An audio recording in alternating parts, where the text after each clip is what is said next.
Minha mulher passou a noite com o ex para me provocar, mas o que fiz antes de ela voltar a deixou sem chão. Quando a porta se abriu às 7h43, o silêncio da casa gritava mais alto que qualquer discussão.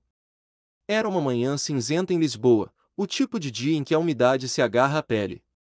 Eu, João, 32 anos, estava sentado à mesa da cozinha, com uma chávena de café frio na mão. Há 12 horas, Sofia, minha esposa de 5 anos, saiu de casa com um sorriso cortante. Vou à casa do Miguel. Não me esperes acordado, disse ela, fechando a porta com um estalo. Miguel, o ex-namorado, o homem que ela dizia ser apenas um amigo, mas que sempre pairava como uma sombra no nosso casamento. Aquela não era a primeira vez que Sofia jogava este jogo. Ela gostava de testar os meus limites, de me fazer sentir pequeno. Quero lembrar quem eu era antes de ti, disse ela, como se eu fosse o motivo da sua infelicidade. Mas dessa vez, algo em mim quebrou. Não era raiva, não era ciúme, era clareza. Eu não ia mais ser o peão no tabuleiro dela. Enquanto ela estava fora, não fiquei parado, remoendo o passado. Peguei o telemóvel e liguei para o meu melhor amigo, André, que trabalha como advogado em Cascais. Preciso de um favor, disse eu, com a voz firme. Expliquei tudo, as provocações de Sofia, as noites fora, as mensagens que ela trocava com Miguel e esquecia de apagar. André ouviu em silêncio, depois disse: João, tu mereces mais. Vamos fazer isto direito. Ele sugeriu algo que eu nunca tinha considerado: proteger-me legalmente antes que ela tentasse virar a mesa. Passei a noite a agir. Primeiro, reuni provas. Tirei capturas de ecrã das mensagens dela, guardei e-mails, até encontrei uma nota no bolso de um casaco dela com o número de Miguel. Depois, com a ajuda de André, preparei um documento simples, mas poderoso, um acordo de separação. Não era vingança, era sobrevivência. Às 3 horas da manhã, escrevi uma carta, não para culpar, mas para me libertar. Deixei-a na bancada, ao lado da máquina de café, onde ela sempre começava o dia. Quando Sofia voltou, o silêncio a atingiu como um murro. Chamou o meu nome, 2 vezes. Nada. Subiu as escadas, esperando encontrar-me na cama, mas a nossa casa em Alfama parecia um eco vazio. Ela desceu, confusa, e viu a carta. 3 palavras no topo: acabou para mim. O que vinha depois? Um resumo claro: eu sabia de tudo, tinha as provas, e estava pronto para seguir em frente, com ou sem ela.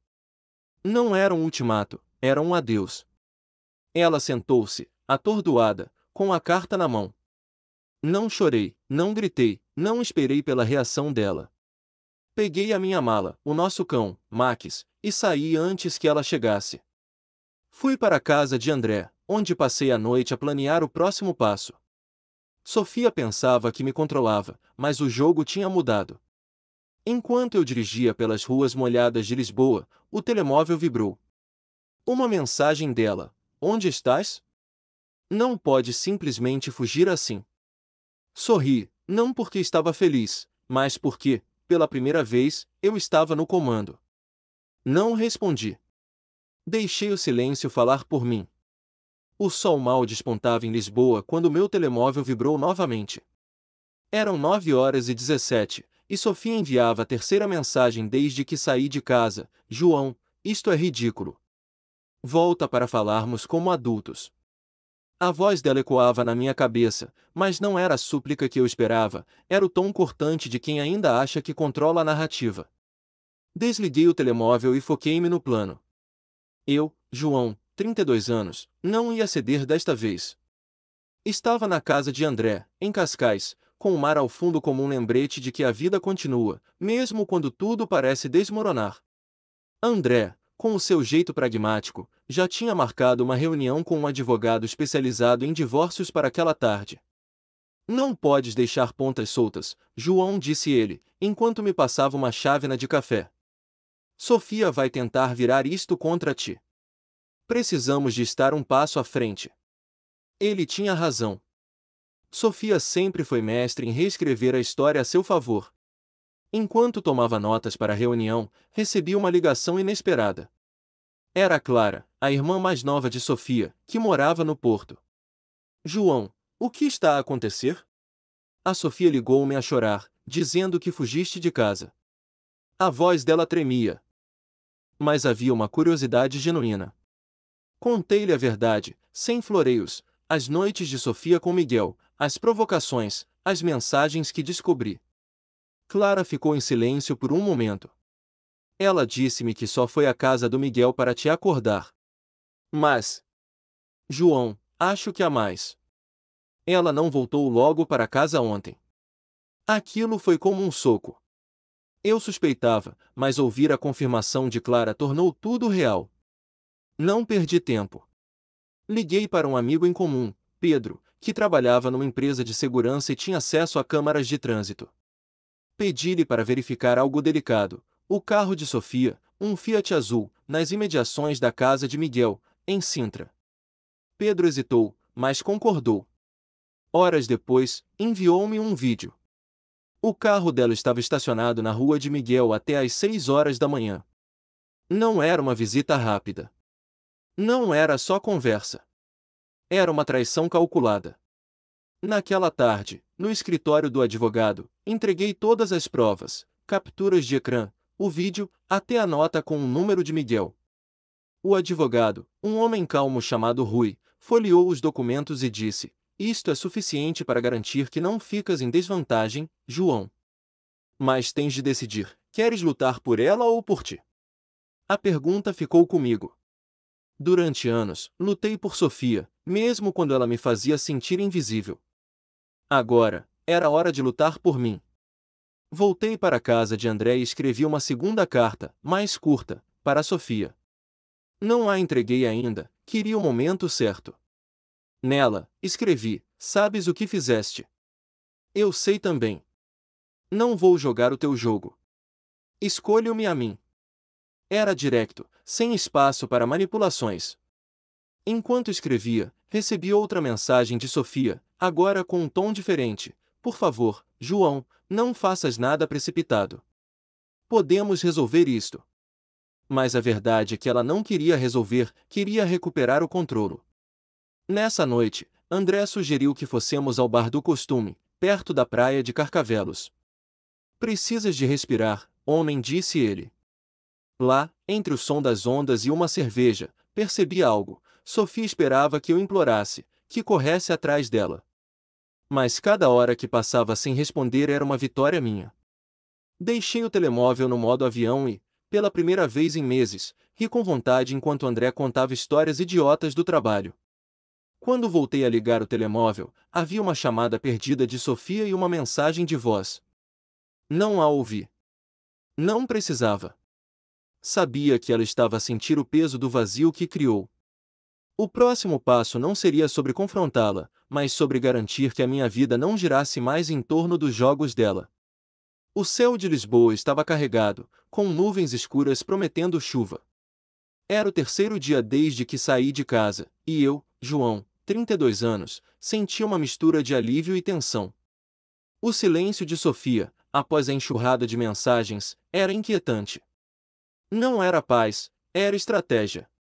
Eu sabia que ela estava a planear o próximo movimento, mas desta vez eu estava preparado. Na casa de André, em Cascais, o meu telemóvel vibrou às 10h23. Era uma mensagem de Clara, a irmã de Sofia. João, ela está a contar uma versão diferente. Diz que tu a abandonaste sem motivo. Cuidado, ela está a falar com amigos nossos. Aquilo não me surpreendeu. Sofia sempre foi hábil em moldar a narrativa. Liguei para Clara e perguntei o que ela sabia. Ela esteve com a nossa prima Rita ontem. Disse que tu foste cruel por saíres sem explicação. Mas, João, ela não mencionou o Miguel. Acho que está a esconder algo grande. A voz de Clara tremia, como se revelar isso fosse uma traição à irmã. Decidi agir. Liguei para Pedro, o amigo que me ajudara com as câmaras de trânsito. Consegues verificar mais alguma coisa? Talvez mensagens ou chamadas. Pedro hesitou, mas disse: vou ver o que posso fazer. Dá-me um dia. Enquanto isso, fui ao escritório do advogado Rui. Ele já tinha preparado o rascunho do acordo de separação, mas sugeriu algo novo. Se ela está a distorcer a história, precisamos de mais provas. Alguma testemunha? Algo que mostre o padrão dela. Lembrei-me de uma colega de trabalho de Sofia, Ana, que uma vez me confidenciou que Sofia falava de Miguel no trabalho, como se ele fosse uma opção de reserva. Pedi a Ana para me encontrar. À tarde, encontrei Ana num café em Belém. Ela parecia nervosa, mas falou: João, a Sofia mudou há meses. Ela falava do Miguel como se ele fosse a solução para a monotonia do casamento. Uma vez, mostrou-me mensagens dele, dizendo que ainda sentia algo por ela. Ana passou-me capturas de ecrã que tinha guardado.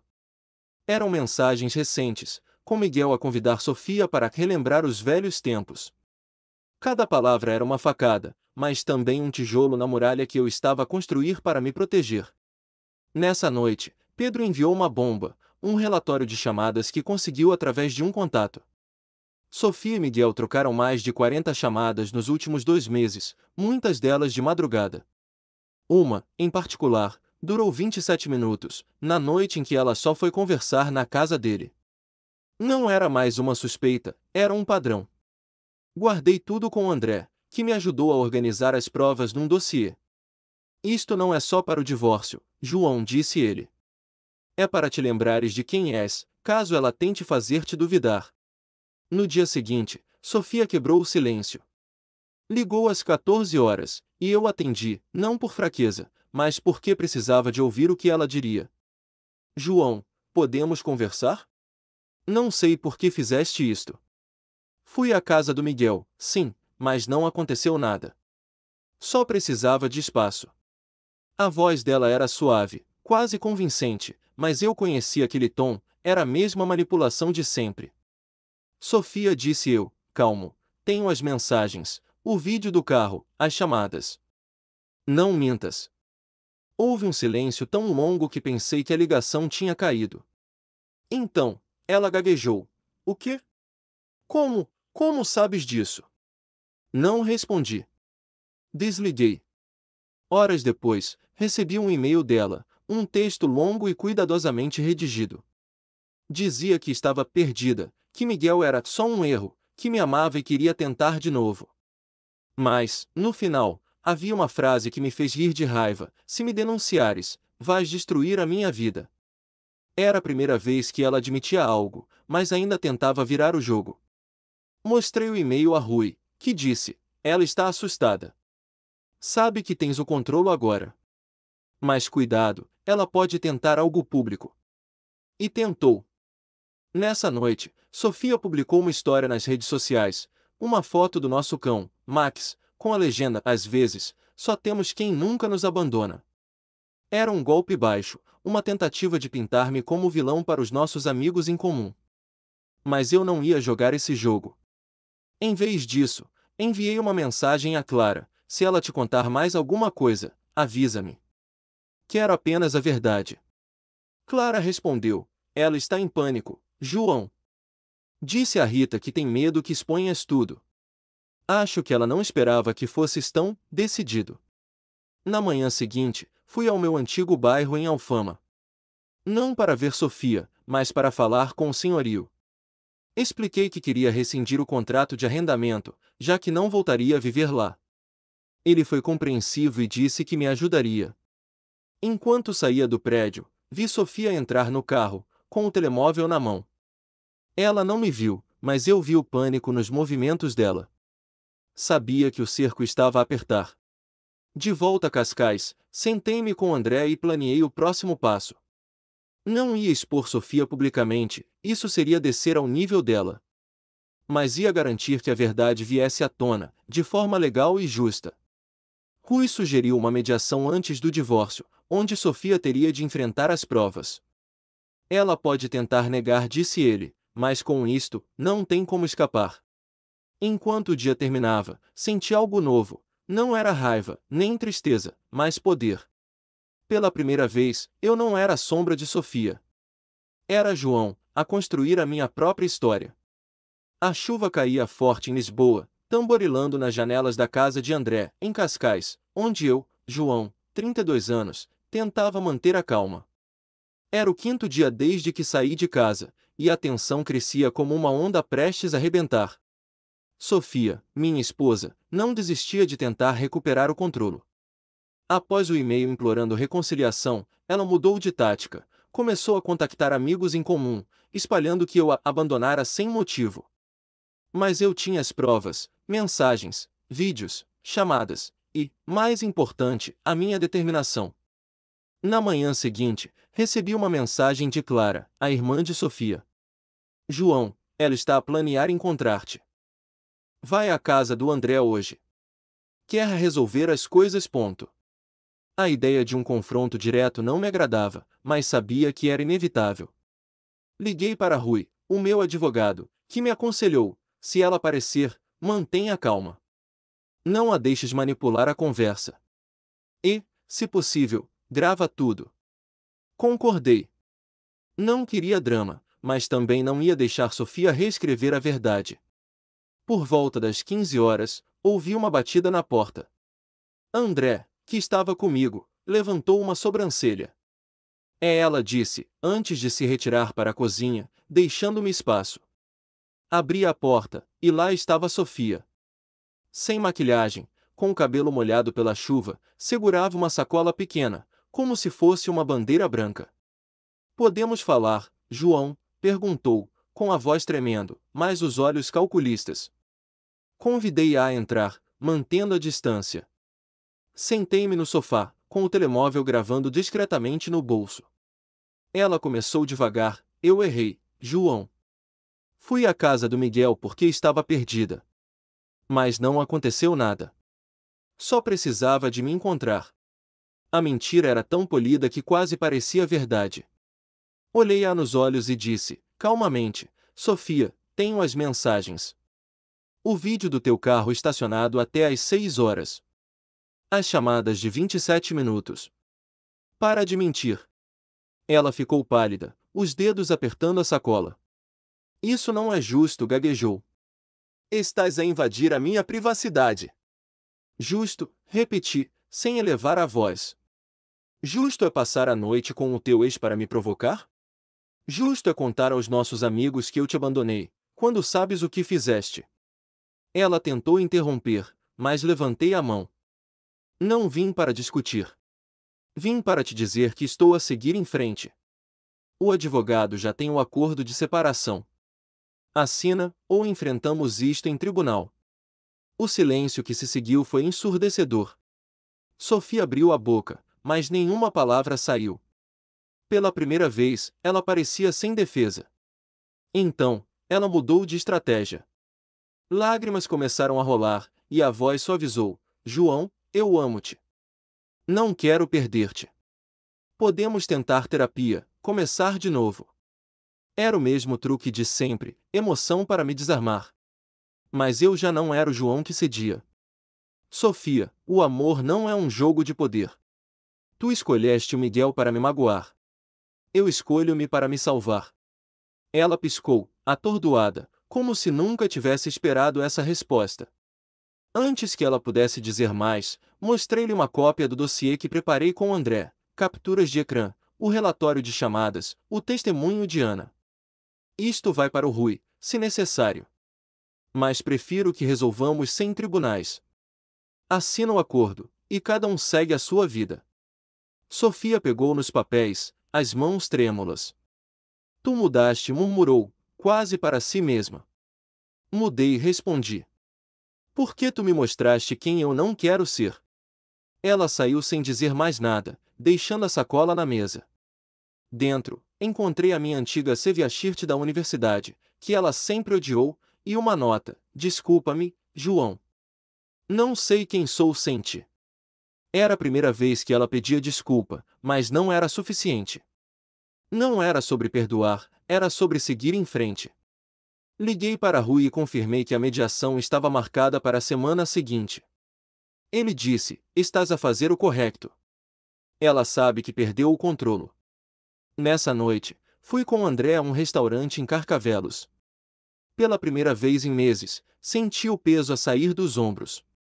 Conversei, ri, planeei o futuro. Mas, no fundo, sabia que Sofia não desistiria tão fácil.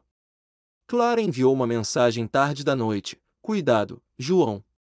Ela está a falar com o Miguel outra vez. Acho que quer te provocar de novo. Aquilo não me surpreendeu, mas confirmou o que eu já sabia: Sofia não mudaria. E eu não precisava que ela mudasse para ser feliz. Na manhã seguinte, fui ao ginásio, algo que não fazia há anos. Enquanto corria na passadeira, pensei no que Rui me perguntara: lutar por ela ou por mim? A resposta era clara. Liguei para um agente imobiliário para procurar um apartamento pequeno, só meu. Queria um recomeço, não uma vingança.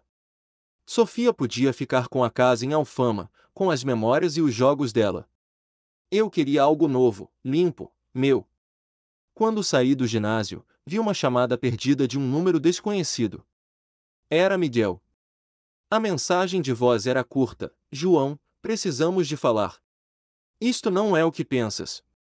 O tom dele era nervoso. Quase desesperado. Não respondi. Não precisava.